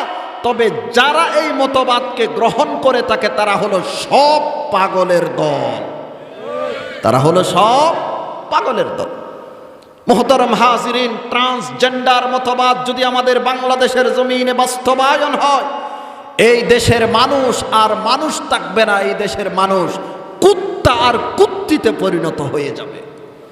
পর্দা থাকবে না, অশ্লীলতা বেড়ে যাবে, বেহায়াপনা বেড়ে যাবে, সমকামিতা বেড়ে যাবে। অশ্লীলতা, বেহায়াপনা, বেপর্দা, বেলাল্লাপনা, সমকামিতা এই দেশের মধ্যে ছড়িয়ে দেওয়ার জন্য নাস্তিক মুরতাদেরা ট্রান্সজেন্ডার মতবাদ বাস্তবায়ন করতে চায়। মনে করুন আজকের মাহফিলে মাশাআল্লাহ অনেক মানুষ একত্রিত হয়েছে। এখানে যদি 4 জন মেয়ে এসে যদি আমাদের সামনে বসে যায়, আপনারা কি তাদেরকে বসতে দিবেন? আপনারা তাদেরকে বলবেন এটা হচ্ছে পুরুষদের মজমা, এটা তো মেয়েদের মজমা না, দয়া করে মেহেরবানি করে আপনারা এখান থেকে অন্য জায়গায় চলে যান। কিন্তু ট্রান্সজেন্ডার মতবাদ যদি বাস্তবায়ন হয়, তখন আপনি তাদেরকে তাড়াতে পারবেন না। তখন তারা বলবে আমরা বাহ্যিক দৃষ্টিতে নারী হলেও মনে মনে আমরা পুরুষ, তোমরাও পুরুষ, আমরাও পুরুষ। আমরা মনে মনে পুরুষ, তোমরা বাহ্যিক দৃষ্টিতে পুরুষ। তো পুরুষ পুরুষের সাথে বসলে অসুবিধাটা কি? নাম্বার 2, কোনো মানুষ যদি মারা যায়, সম্পদ যদি রেখে যায়, ওয়ারিসদের মাঝে সেটাকে বন্টন করতে হয়। কথা ঠিক কিনা? কোরআন শরীফে আছে, আল্লাহ তাআলা বলেছেন লিযযাকারি মিসলু হাজ্জিল উনসায়াইন, নারী পাবে সিঙ্গেল, পুরুষ পাবে ডবল। কথা ঠিক কিনা? কিন্তু ট্রান্সজেন্ডার মতবাদ যদি বাস্তবায়ন হয়, যেদিন সম্পত্তি, বাবার সম্পত্তি বন্টন হবে, সেদিন নারী বলবে আমি বাহ্যিক দৃষ্টিতে নারী হলেও মনে মনে আমি পুরুষ, আমাকে আজকে ডবল দিতে হবে, আমাকে আজকে ডবল দিতে হবে। মুহতারাম হাজিরিন, এই মতবাদ যদি বাংলাদেশের জমিনে বাস্তবায়ন হয়, সমকামিতা বেড়ে যাবে। শুধু তাই নয়, বেহায়াপনা, বেলাল্লাপনা বেড়ে যাবে। সেজন্য নাস্তিক মুরতাদদেরকে সুস্পষ্ট ভাষায় বলে দিতে চায়, এই দুনিয়াতে, এই বাংলাদেশের জমিনে তৌহিদি জনতার শরীরে এক ফোঁটা রক্ত থাকতে ট্রান্সজেন্ডার মতবাদ বাস্তবায়ন করতে দেওয়া হবে না, হবে না, হবে না। মুহতারাম হাজিরিন, আসুন কোরআন সুন্নাহ কি বলে। পবিত্র কোরআনে আল্লাহ তাআলা বলেন, লাকাদ খালাকনাল ইনসানা ফি আহসানি তাকওয়িম। আল্লাহ তাআলা বলেন, আমি মানব জাতিকে সুন্দর কাঠামোতে সৃষ্টি করেছি। মানব জাতিকে সুন্দর কাঠামোতে সৃষ্টি করেছে। এই আয়াত দ্বারা বোঝা গেল, যাকে আল্লাহ যেই আকৃতি যে গঠন দিয়ে সৃষ্টি করেছে সেটাই হলো তার জন্য সর্বোৎকৃষ্ট গঠন এবং আকৃতি। এবার আপনি যদি পরিবর্তন করতে চান তাহলে আপনি আল্লাহর আইনের বিরুদ্ধে, আল্লাহর কথার বিরুদ্ধে জিহাদ ঘোষণা করেছেন। এটা এক কথা। নাম্বার 2, হাদিস শরীফে আছে, বুখারী শরীফের হাদিস, আন ইবনে আব্বাস রাদিয়াল্লাহু তাআলা আনহুমা قال لعن رسول الله صلى الله عليه وسلم المتشبهين من الرجال بالنساء والمتشبهات من النساء بالرجال أو كما قال النبي عليه الصلاة والسلام। আব্দুল্লাহ ইবনে আব্বাস রাদিয়াল্লাহু তাআলা আনহুমা, আল্লাহ রাসূলের সাহাবী, উনি বলেন, বিশ্বনবীর লানত সেই সমস্ত পুরুষদের উপর যারা নারীদের সাদৃশ্য অবলম্বন করে, এবং সেই সমস্ত নারীদের উপর বিশ্বনবীর অভিশাপ যেই সমস্ত নারীরা পুরুষদের সাদৃশ্য অবলম্বন করে, যেই সমস্ত পুরুষরা নারীদের সাদৃশ্য অবলম্বন করে, যেই সমস্ত নারীরা পুরুষদের সাদৃশ্য অবলম্বন করে, তাদের উপর কার অভিশাপ? মুহাম্মদুর রাসূলুল্লাহ সাল্লাল্লাহু আলাইহি ওয়াসাল্লামের অভিশাপ। ট্রান্সজেন্ডারের মধ্যে রয়েছে নারীরা পুরুষের সাদৃশ্য হওয়ার কথাটা রয়েছে কোথায়? ট্রান্সজেন্ডার মতবাদে। ঠিক তেমনিভাবে পুরুষ নারীর সাদৃশ্য অবলম্বন করার কথা রয়েছে কোথায়? ট্রান্সজেন্ডার মতবাদে। সুতরাং এই মতবাদ হলো অভিশপ্ত একটি মতবাদ। এই মতবাদ হলো অভিশপ্ত একটি মতবাদ। আল্লাহ আমাদের যুব সমাজকে এই কথাগুলো বুঝার তৌফিক নসিব করুন। যুব সমাজের চারিত্রিক অধপতনের পিছনে সর্বপ্রথম কারণ হলো কি? সুশিক্ষার অভাব। আজকে মানসম্মত শিক্ষায় শিক্ষিত না হওয়ার কারণে আমাদের যুবক যুবতীরা নানা অপরাধে জড়িত হচ্ছে, কথা ঠিক কিনা? সেজন্য আমরা অনুরোধ করব, স্কুল কলেজ ইউনিভার্সিটিতে জাগতিক শিক্ষার পাশাপাশি যেন ধর্মীয় শিক্ষাকে বাধ্যতামূলক করা হয়। আজকে ধর্মীয় শিক্ষা বাধ্যতামূলক না হওয়ার কারণে আমাদের যুবক যুবতীরা কোনটা হালাল, কোনটা হারাম, কোনটা জায়েজ, কোনটা না জায়েজ, কোনটা বৈধ, কোনটা অবৈধ, কোনটার মাঝে পার্থক্য করতে পারছে না, যার কারণে তারা নানা অপরাধে জড়িত হচ্ছে। যুব সমাজের চারিত্রিক অধপতনের পিছনে দ্বিতীয় নাম্বার কারণ হলো মা বাবাদের অসতর্কতা। কাদের অসতর্কতা? মা বাবাদের অসতর্কতা। সন্তান কোথায় যায়, কোত্থেকে আসে, রাত 12টার সময় 1টার সময় কোত্থেকে আসে, কার সাথে গল্প করে, কার সাথে সঙ্গ দেয়, মা বাবারা জীবনে কোনোদিন যাচাইও করে নাই। হাদিস শরীফে আছে, জনাবে মুহাম্মদুর রাসূলুল্লাহ সাল্লাল্লাহু আলাইহি ওয়াসাল্লাম ইরশাদ করেছেন, قال رسول الله صلى الله عليه وسلم إنما المرء على دين خليله فلينظر أحدكم من يخالل أو كما قال النبي عليه الصلاة والسلام। আল্লাহ রাসূল বলেন, মানুষ তার বন্ধুর ধর্মের উপর থাকে। তার মানে বন্ধু দ্বারা মানুষ প্রভাবিত হয়। বন্ধু যদি ভালো হয়, সেও ভালো হওয়াটা স্বাভাবিক। বন্ধু যদি চোর হয়, ডাকাত হয়, বাটপার হয়, সেও চোর, ডাকাত, বাটপার হওয়া স্বাভাবিক। সেজন্য আল্লাহ রসুল বলেন, বন্ধু বানানোর পূর্বে কাকে বন্ধু বানাবে একটু যাচাই বাছাই করবে, একটু যাচাই বাছাই করবে। পৃথিবীর সব কিছুতে আমাদের যাচাই বাছাই চলে, বন্ধুর ক্ষেত্রে কেন যাচাই বাছাই চলবে না? আপনি যদি ঢাকায় যেতে চান, লক্কর চক্কর গাড়ি যেগুলো আছে সেগুলো থেকে আপনি উঠেন, সেখানেও তো আপনি যাচাই করেন, ভালো গাড়িতে করে আপনি যান। বেগুন যখন কিনতে যান বাজারে, সেখানেও আপনি যাচাই বাছাই করেন। মাছ কিনতে গেলে সেখানেও আপনি যাচাই বাছাই করেন। পাতিল কিনতে গেলে সেখানেও আপনি যাচাই বাছাই করেন। বিয়ে করতে গেলে সেখানেও আপনি যাচাই বাছাই করেন। কিন্তু বন্ধুর ক্ষেত্রে আপনার যাচাই বাছাই চলে না কেন? আল্লাহ রসুল বলেন ফালইয়ানজুর আহাদুকুম মাই ইউখালিক। শুধু তাই নয়, আরেকটা কথা বললে আপনাদের গায়ের লোম কাটা হয়ে যাবে। জুমার দিন শুক্রবার মেয়ে তার মাকে বলতেছে, মা আজকে আমার স্কুলে যেতে হবে, আমার কোচিং আছে। কি আছে? কোচিং আছে, স্কুলে কোচিং আছে। কোন দিন? জুমার দিন। জুমার দিনে খোলা থাকে না বন্ধ থাকে? বন্ধ থাকে। কিন্তু মাকে বলতেছে, মা আমার আজকে কোচিং আছে, স্কুলে যেতে হবে। মা টাকা দিল, মোবাইল দিল, সব কিছু দিল। স্কুলের ড্রেস পরে মেয়ে ঘর থেকে বের হয়ে গেছে কোচিং করার জন্য। কোথায় যাচ্ছে? স্কুলে। কোথায় স্কুল, কোথায় কোচিং? বয়ফ্রেন্ডের বাড়িতে গিয়ে স্কুলের ড্রেস পরিবর্তন করে ব্যাগ থেকে আসল ড্রেস বের করে সেই ড্রেস পরিধান করে বয়ফ্রেন্ডের সাথে পার্কে ঘুরতে চলে গেছে। রাত 1টার সময় ঘরে ফিরে আসলো। মা জিজ্ঞাসা করলো, এত রাত হলো কেন আম্মু?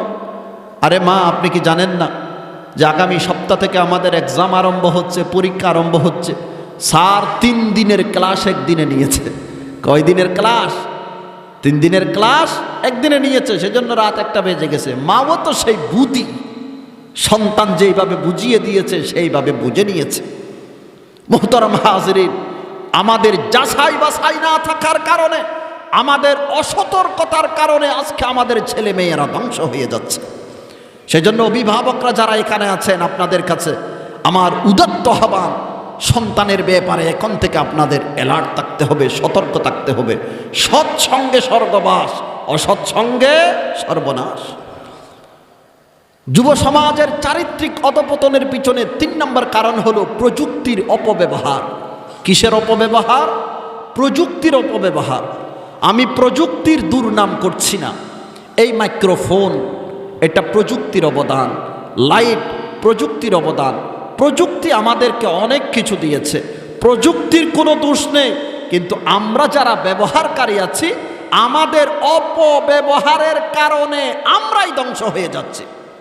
আপনার হাতে একটা তরবারি আছে, তরবারি দিয়ে মানুষও জবে করলেন, গরুও জবে করলেন। গরু জবে করা হালাল, মানুষ জবে করা হারাম। জবে করেছেন কি দিয়ে? তরবারি দিয়ে। দোষ কি তরবারির না আপনার দোষ?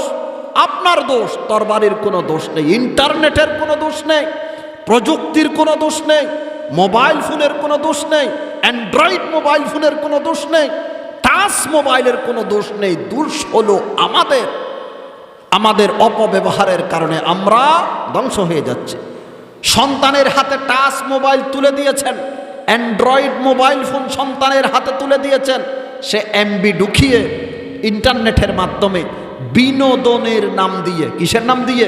বিনোদনের নাম দিয়ে পর্নোগ্রাফি ছবি দেখতেছে, ব্লু ফিল্ম দেখতেছে, নগ্ন ছবি, অশ্লীল ছবি তারা দেখতেছে।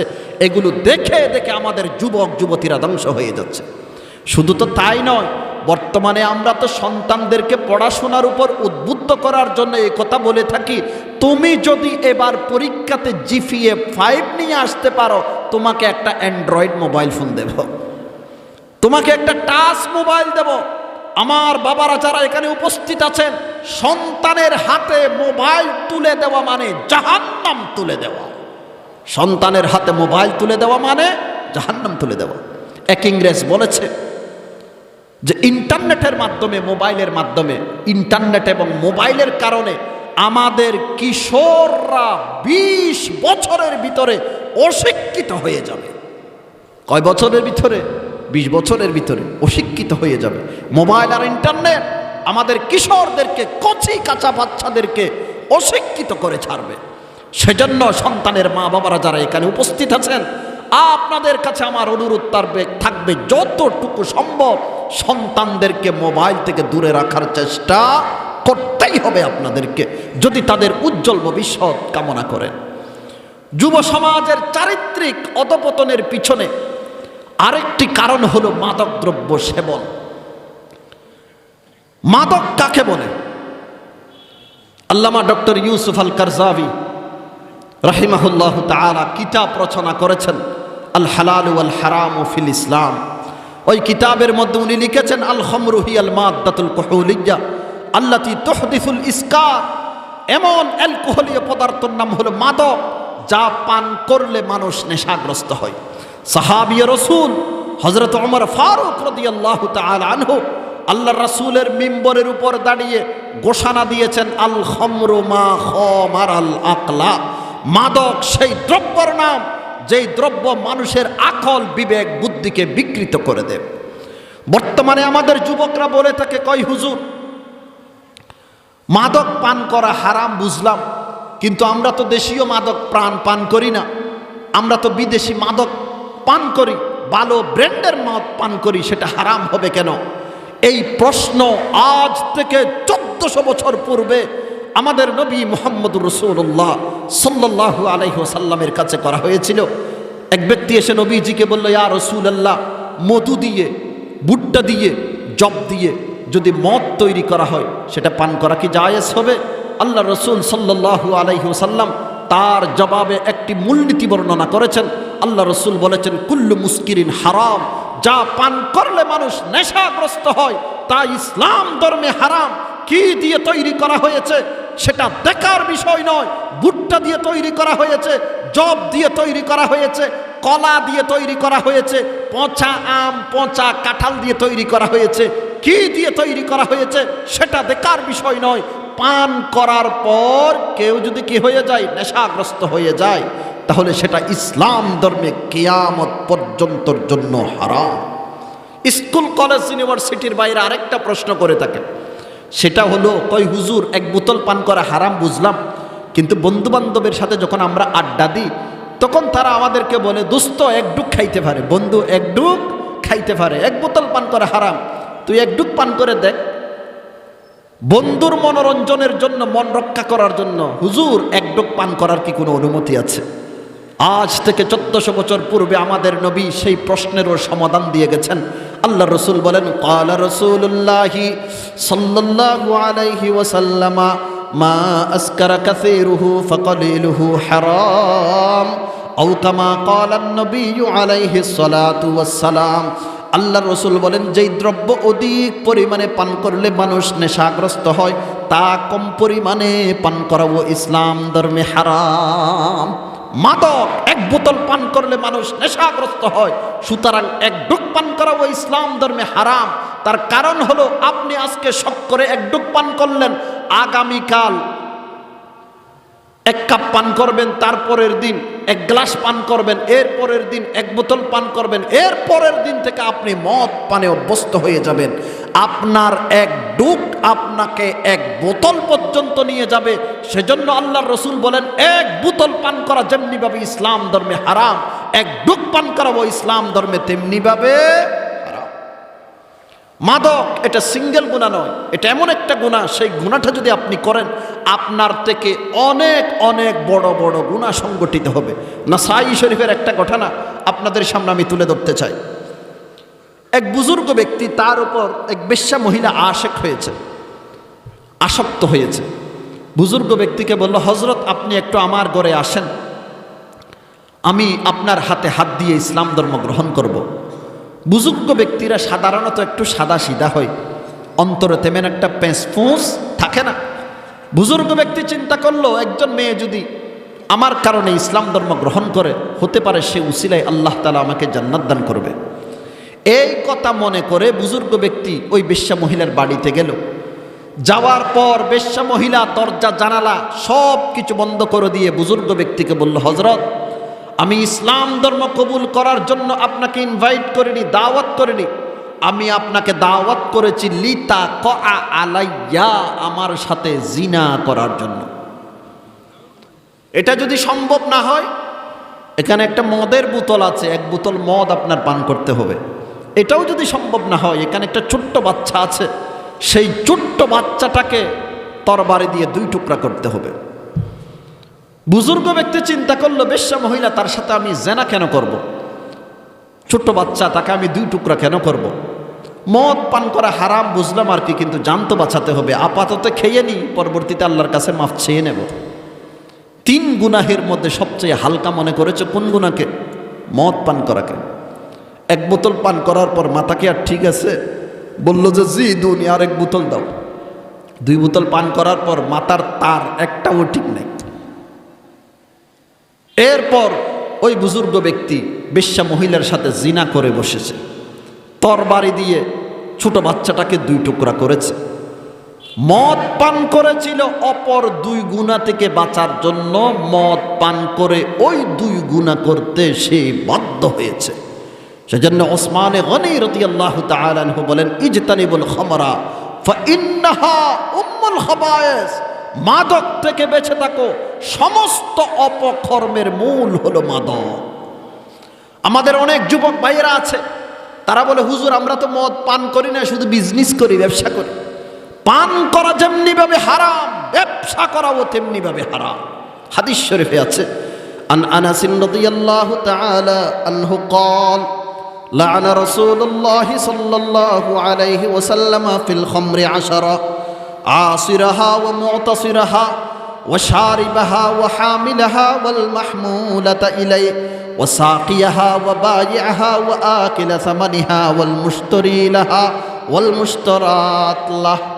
হযরত আনাস রাদিয়াল্লাহু তাআলা আনহু থেকে বর্ণিত, উনি বলেন যে আল্লাহর রাসূল সাল্লাল্লাহু আলাইহি ওয়াসাল্লাম মদের সাথে সম্পৃক্ত 10 শ্রেণীর মানুষের উপর লানত করেছেন। কত শ্রেণীর মানুষ? 10 শ্রেণীর মানুষ।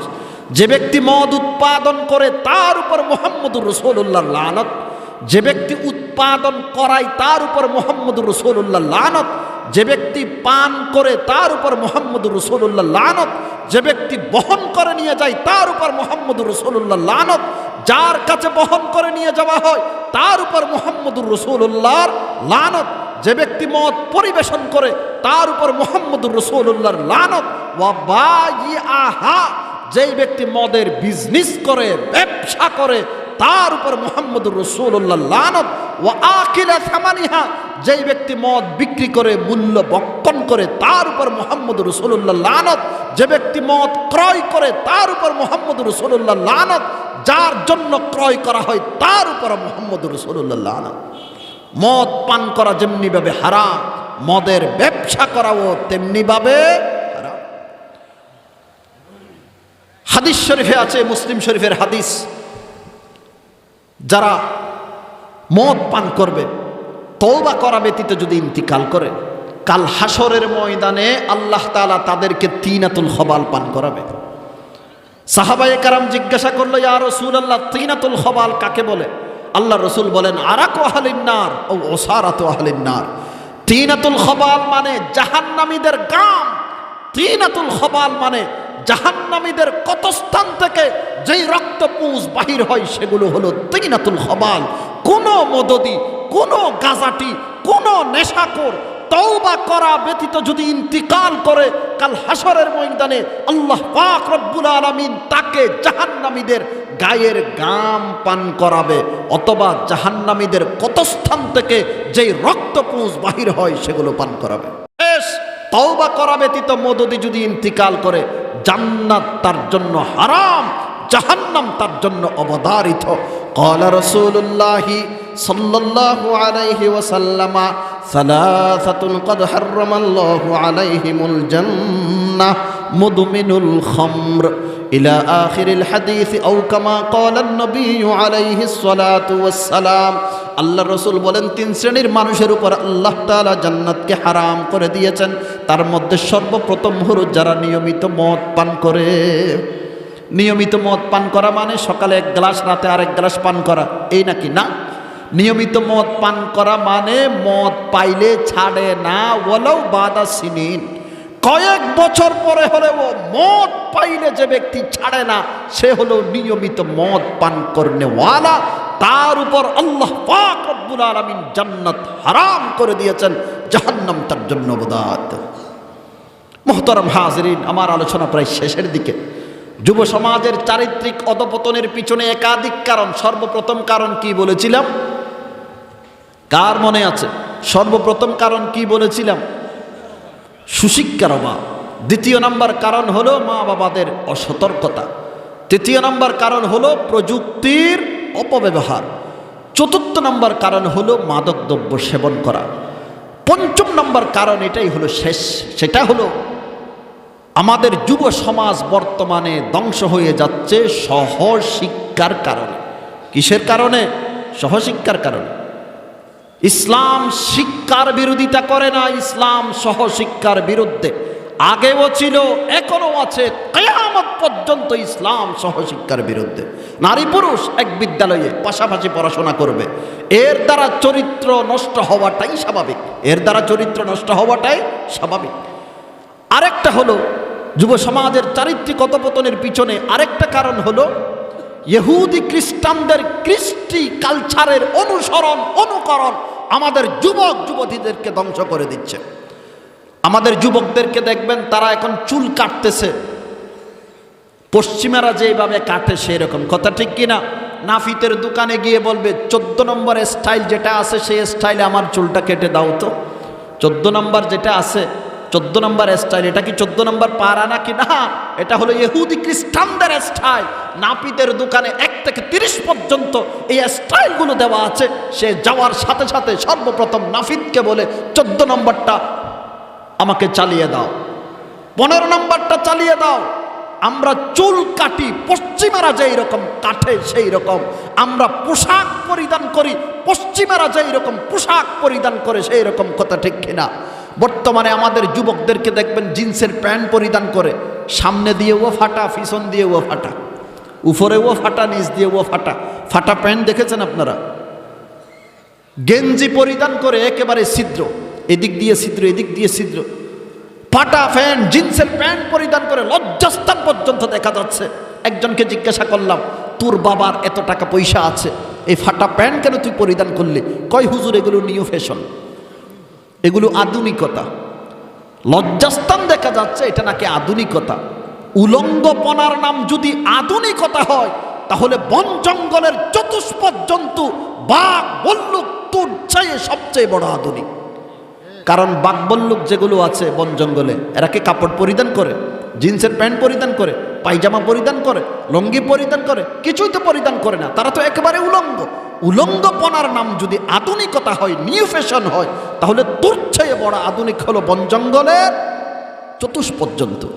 আধুনিকতা মানে তো উপরের দিকে যাওয়া, আপনি ডাউনের দিকে কেন যাচ্ছেন? গরু ছাগলের চরিত্রে চরিত্রবান কেন হচ্ছেন?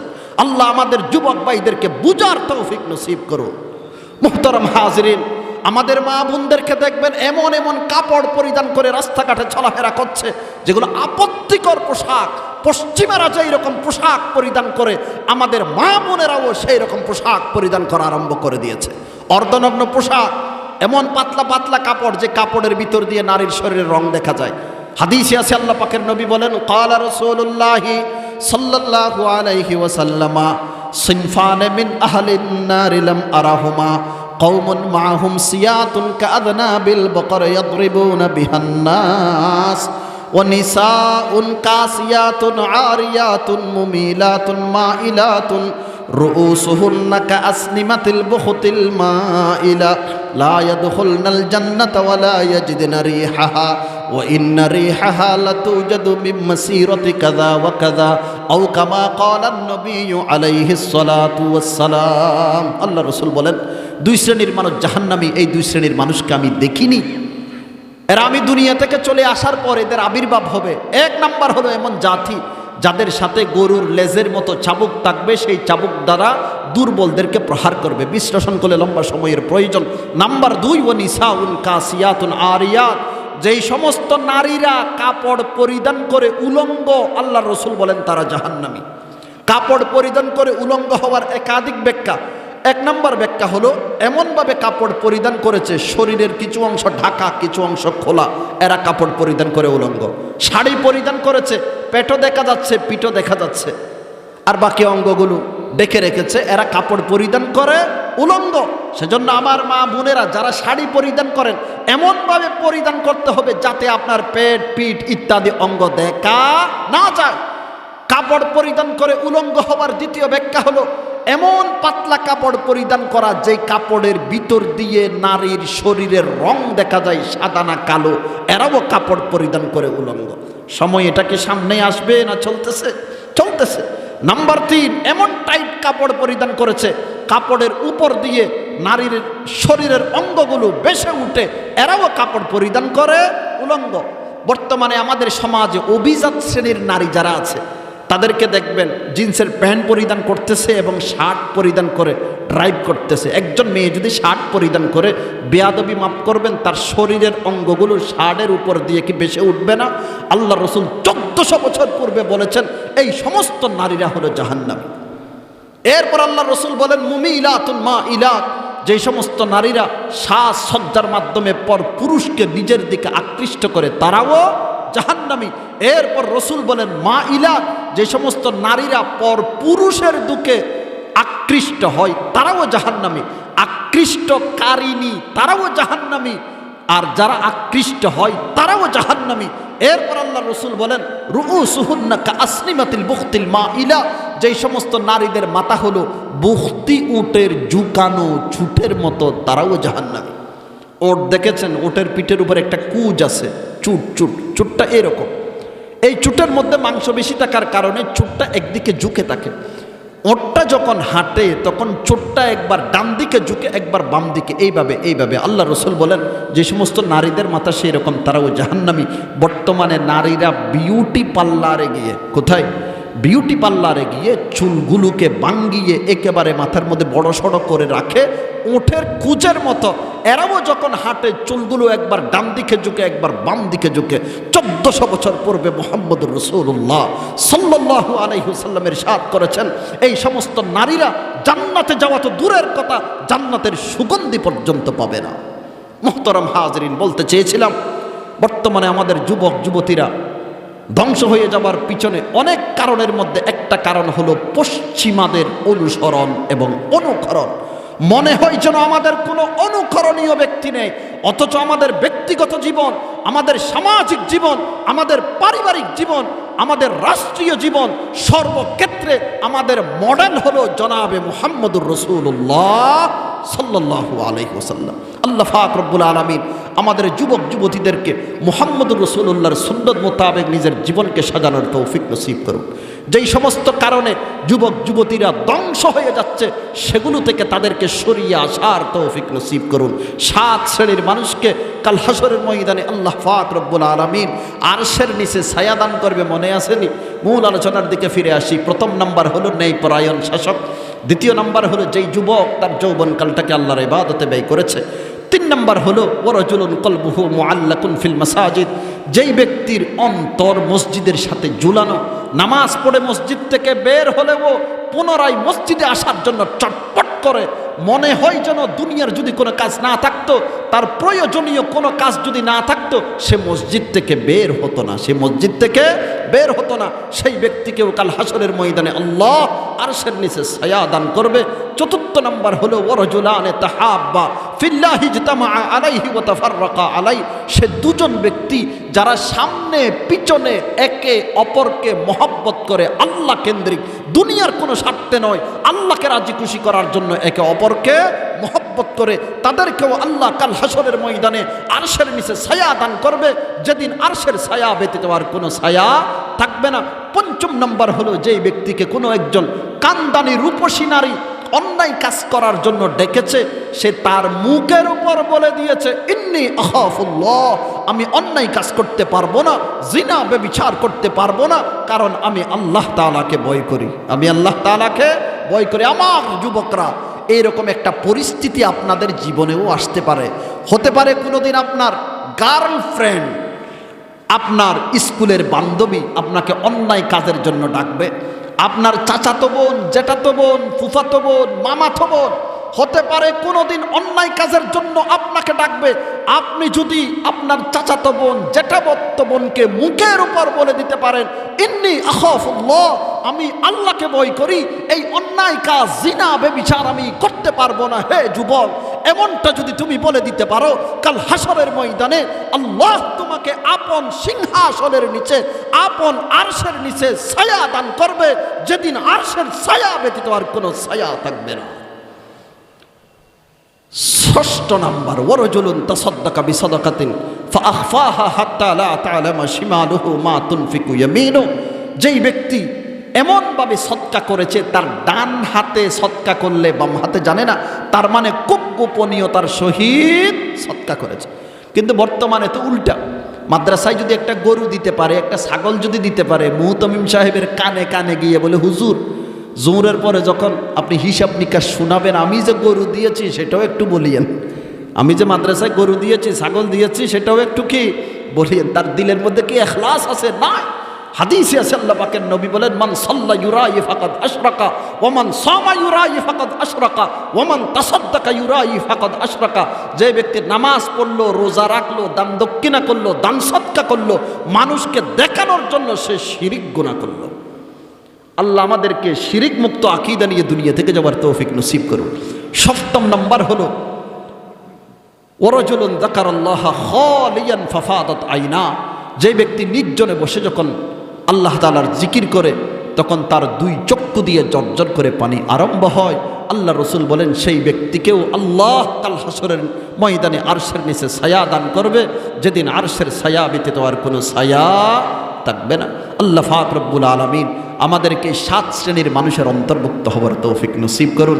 ওয়া আখিরু দাওয়ানা আনিল হামদুলিল্লাহি রাব্বিল আলামিন ওয়া সাল্লাল্লাহু আলা সাইয়্যিদিনা মুহাম্মদ ওয়া আলা আলিহি ওয়া সাহবিহি ওয়া বারিক ওয়াসাল্লাম।